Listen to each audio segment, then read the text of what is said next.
Newt Karako. Kia ora, e te mana whakawa.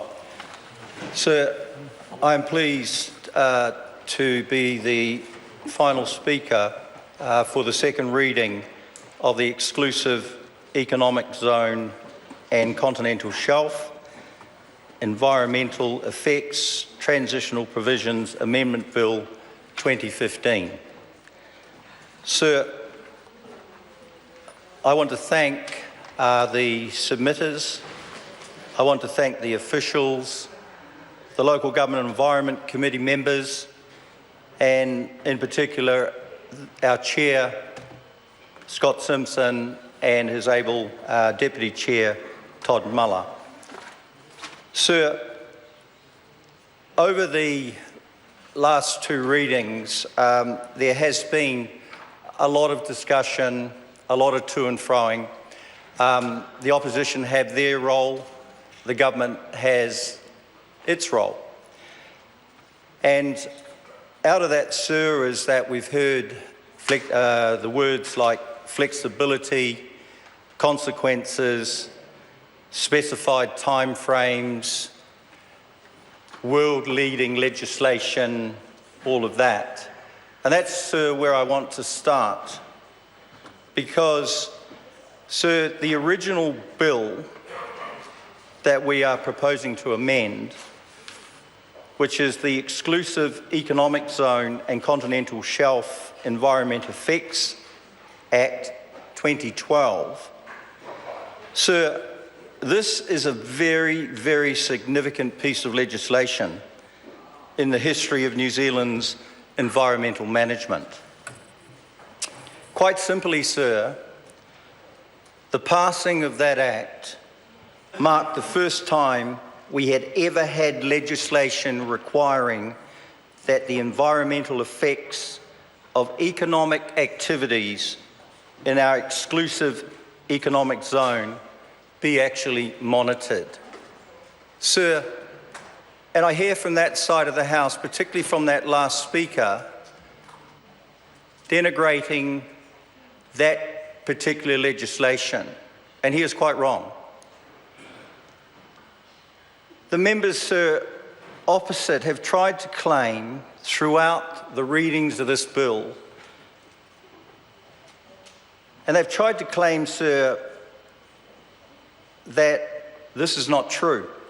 It's not true, and it's obviously quite difficult for them to accept that we have a better record on the environment than what they do.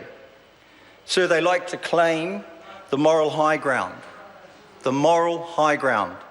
when it comes to the environment, and they don't like it, sir, when the evidence tells a completely different story. So, sir, that original legislation, as I have just given the overview of that, sir, is very, very significant. My next point, sir, I want to come to the actual amendments of the bill. And, sir, my learned colleague there from Waimakariri has actually presented that really as a great overview of what the amendments were. So basically, sir, in the end though, looking at the amendments, they're actually quite minor, but very, very important. And it's somewhat, we all agree, it's somewhat disappointing that Shell Todd Oil Services did not apply earlier to prevent this ever being an issue. So we accept that. And so some of the submitters on the bill, they suggested that the Shell Todd Oil Services should bear the natural consequences of this. But sir, I am pleased. I think we all should be pleased to the fact that Shell Todd Oil has been granted the consent, but subject to a period for appeals to be lodged on points of law. But sir, this bill makes it absolutely clear that operations can continue while any such appeals are heard. And that's very significant again. But, sir, there is more than just a company to think of here. When we think of shutting down the Maui gas field, sir, that would interrupt 26% of the gas supply to New Zealand families and businesses. And it would, sir, have a major detrimental effect on our economy. So, sir, in saying that, I think that most reasonable New Zealanders would agree that this is sufficient reason for us to act. And that is exactly what we are doing here. Sir, we cannot or will not let a technical correction such as this stand in the way of households and businesses that need the resources so that they, sir, can carry out their normal daily and business activities. Sir, I'm not only a brown blue, I'm also very proud to be a blue-green. I'm very proud, sir, to be a blue-green.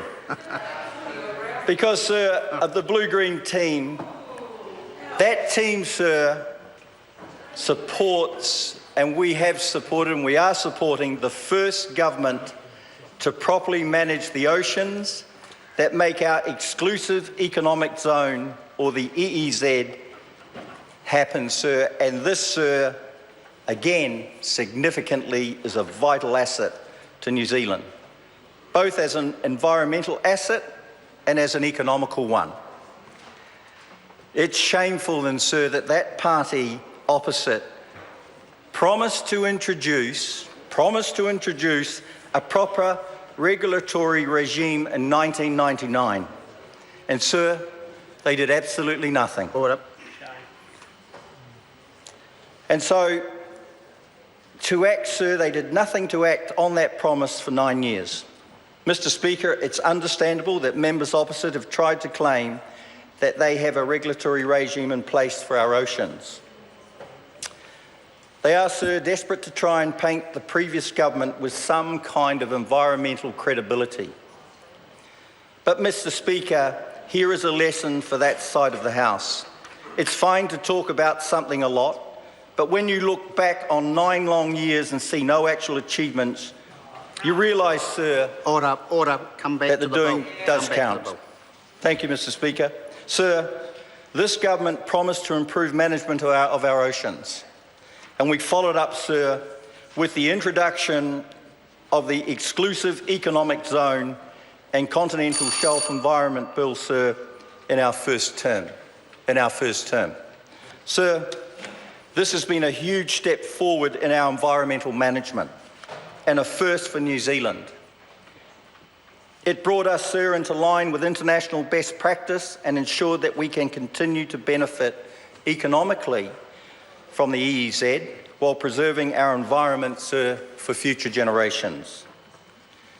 Sir, I come back to this bill and the reflection, sir, and what this government is doing, because we all know, and that is why we have that cross-party, sir, kotahitaka togetherness, sir, on this bill, because we all understand, and particularly this government, that our natural environment is our greatest asset. And National, sir, leads that way by saying that successful economic and environmental policy, sir, must go hand in hand. And this truly reflects, sir, the essence of why we need to amend this bill. And, sir, I have no hesitation but to commend this bill to the House. Kia ora. Members, this debate has concluded. The question is that the motion be agreed to. Those of that opinion will say aye. To the contrary, no. The ayes have it. Exclusive Economic Zone and Continental Shelf Environmental Effects Transitional Provisions Amendment Bill, second reading. This bill is set down for committee stage next sitting day. Call on Government Orders of the Day numbers 4 and 5.